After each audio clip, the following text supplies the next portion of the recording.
Praise be to Jesus. Hi everyone, Charles here with you. These are your Sunday Catholic news briefs for October 7th, 2018. Archbishop Anthony Fisher of Sydney, Australia, has issued an extensive mea culpa at the Vatican Youth Synod for all the ways in which the hierarchy and members of the Church have failed young people, whether through the crime of sexual abuse, a lack of catechesis, or by denying young people the Church's treasury of beautiful liturgy, Eucharistic adoration, and the sacrament of reconciliation. Today, in your presence, Holy Father, and amidst my brother bishops, I want to say sorry to young people for all the ways we failed them. Archbishop Fisher said in his intervention on Wednesday afternoon. He also expresses regret for poor preaching, a failure to introduce youth to Jesus Christ, and for not encouraging them to live heroically their baptismal call to holiness. However, Archbishop Fisher told them, never give up on Jesus because of our failures. Well, this struck me as a wonderful statement. It's the first time I can remember where one of the hierarchy addresses other failings of the Church. A lack of catechesis, denying young people the Church's treasury of beautiful liturgy, Eucharistic adoration, and the sacrament of reconciliation. He also expresses regret for poor preaching and a failure to introduce youth to Jesus Christ. So I think that's a wonderful statement from this Archbishop. Romanians were voting Sunday for a second day on a constitutional amendment backed by the influential Romanian Orthodox Church that would make it harder to legalize same-sex marriage. The Conservative Coalition for Family initiated the referendum, and Orthodox priests during Sunday services encouraged the faithful to vote.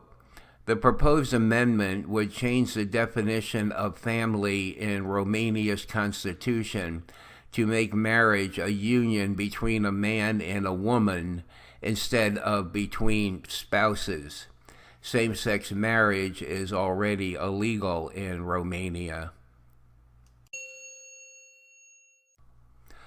A top Vatican cardinal issued a scathing rebuke Sunday of the ambassador who accused Pope Francis of covering up the sexual misconduct of a prominent American cardinal, saying his claims were a blasphemous political hit job. 6 weeks after Archbishop Carlo Maria Vigano threw the papacy into turmoil over his claims about ex-Cardinal Theodore McCarrick, the head of the Vatican's bishop office said there was no evidence in his files backing Vigano's claims that Francis annulled any sanctions against McCarrick. Cardinal Mark Ouellet's letter was issued Sunday, a day after Francis authorized a thorough study of all Vatican archives into how McCarrick rose through the ranks of the Catholic Church, despite allegations he sexually preyed on seminarians and young priests. The letter, addressed to Vigano, but identified as an open letter to the faithful, marked an extraordinary end to the official Vatican silence about Vigano's claims. In it, Ouellet both defended the Pope and the exarchated Vigano, asserting that the conservative cleric had used the scandal over sex abuse in the United States to score ideological points with Francis's critics on the Catholic right. In response to your unjust and unjustified attack, dear Vigano, I conclude that your accusation is a political setup without any real foundation that could incriminate the Pope. And I repeat that it has profoundly wounded the communion of the Church. Ouellet said a review of his files showed there were no documents about any sanctions ever imposed on McCarrick by former popes, and that it was false to suggest Francis had annulled any such measures. Ouellet did acknowledge that McCarrick had been strongly exhorted not to travel or appear in public and to live a discreet life of prayer, given rumors against him. Well, this is pretty significant here. First of all, I think if he is speaking with the okay of the Pope, then there's a gamble here that that in the future none of the specifics are really going to come out to either support Vigano's statement or not support it. Vigano says one thing now. Something else is being said here. And I think they're really taking a gamble that none of the specifics are ever going to come to light. And, if they do come to light, then, someone's going to look really bad here. Yeah, boy, I'm telling you,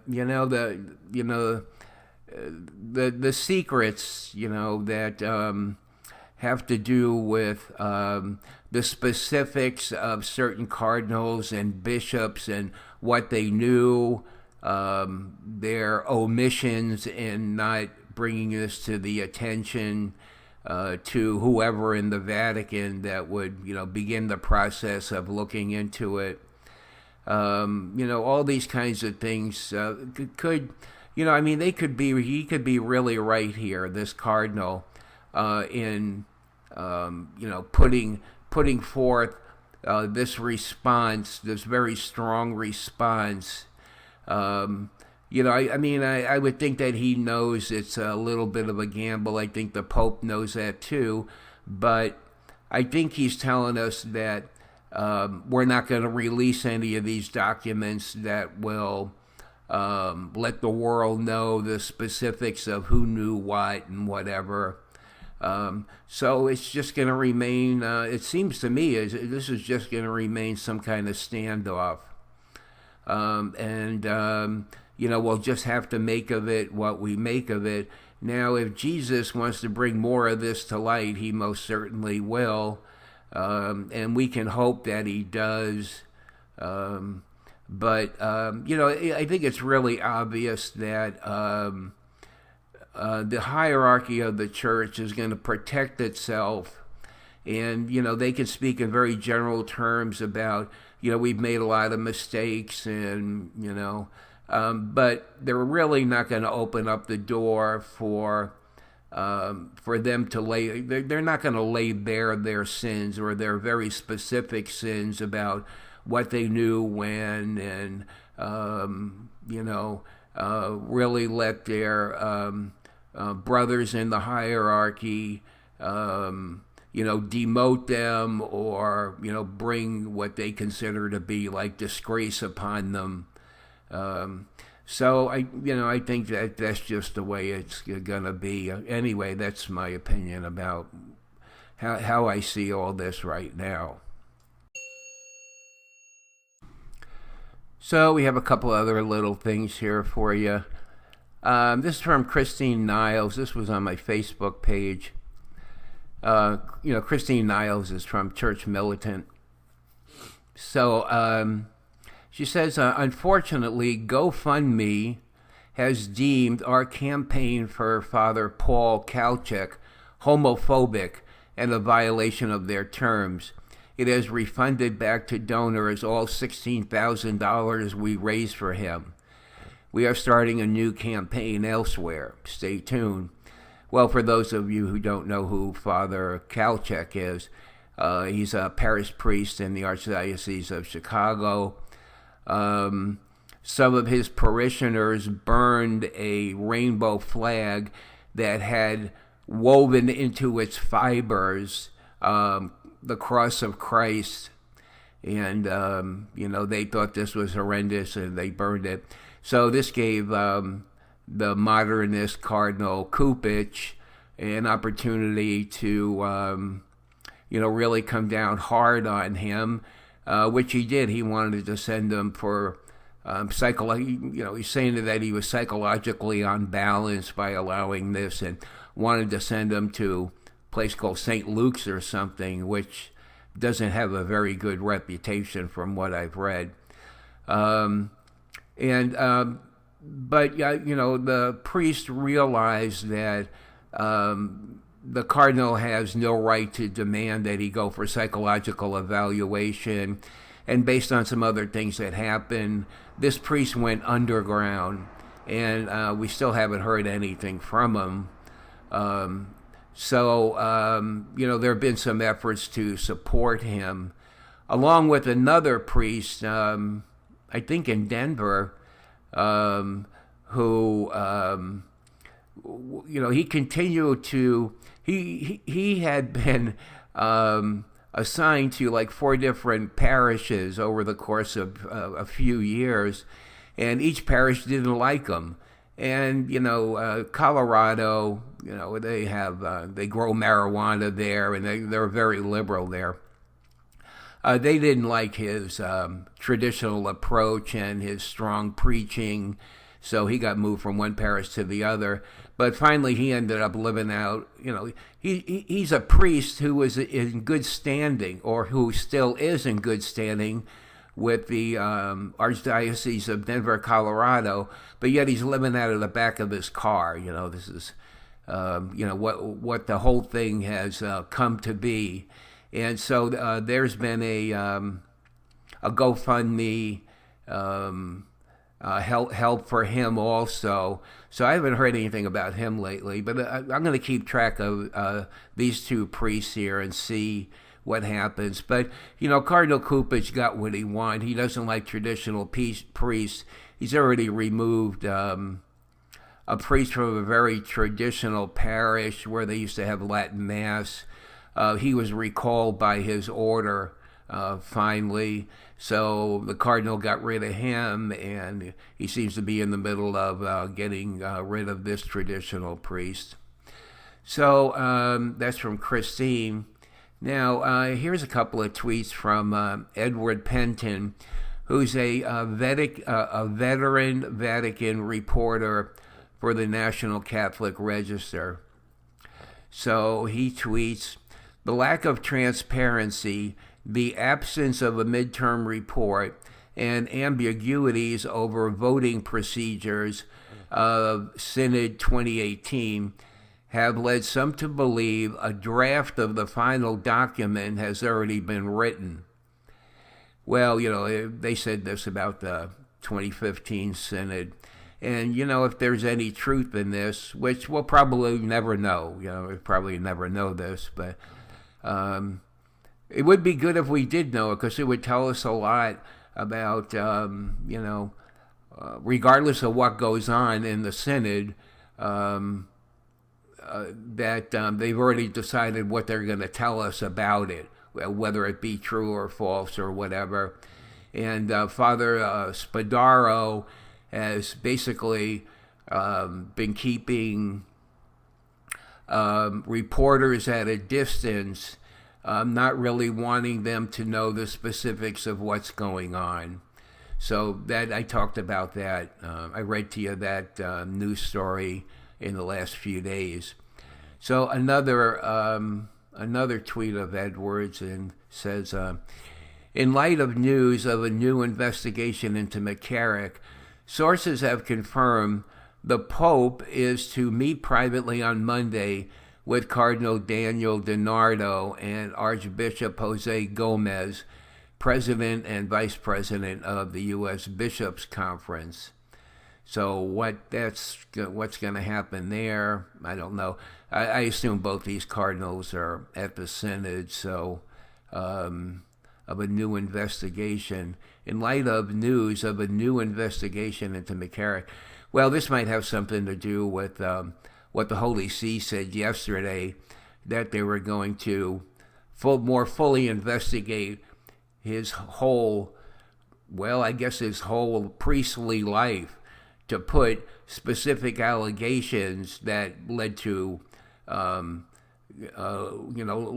to what the Pope did with him in the last few months ago. I think it might have been in July. To put all this into context, or they could just they could drag these things out for who knows how long, and so they just get sort of like lost in the shuffle. But I mean, I don't want to say that's what they're doing, because I mean, who would know that? But there's a danger of that happening, just putting it on the back burner. That's I think part of the reason why this. I don't know what it is exactly. It's something next February where he called all the bishops together. I think it's all the bishops. They're going to talk about sexual abuse in the church. He wants to create some kind of a distance or some breathing room here. The part of that is good. We don't want to overreact, and just because I read to you news stories doesn't make them all true. And parts of them, may be true. Other parts may be somewhat distorted and whatever, But I mean, what else can we do except put our trust in the news organizations that represent the traditional church? I mean, that's really all we can do. And all I can do is read to you word for word what it is that they're saying. So, and you know that the mainstream Catholic media has their own take on things. Mostly what they do is if they don't like something, then they just don't deal with it in their news story. They just sort of like, omit it so that, that didn't happen. They don't bring that to the attention of mainstream Catholicism. So it's only the traditional sources that sort of dig up these things. And whether they're overplayed or not, I think something that's really obvious is that the hierarchy is really, they're really getting, losing patience and having their patience pushed to the limit by having traditional sources, question them about certain things.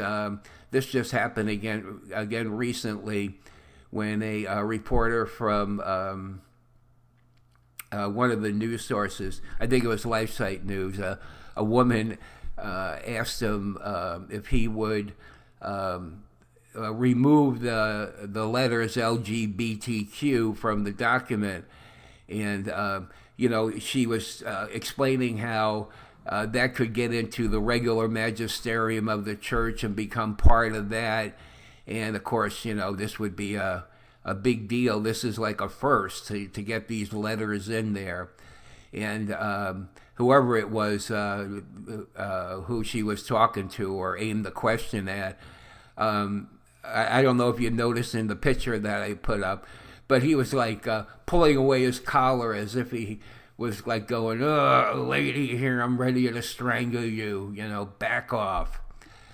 All right, well, that's what I got to say this morning. So enjoy your day or evening, and if you take a minute to pray Saint Michael the Archangel, defend us in battle, that'd be wonderful. So we'll talk to you next time. Bye.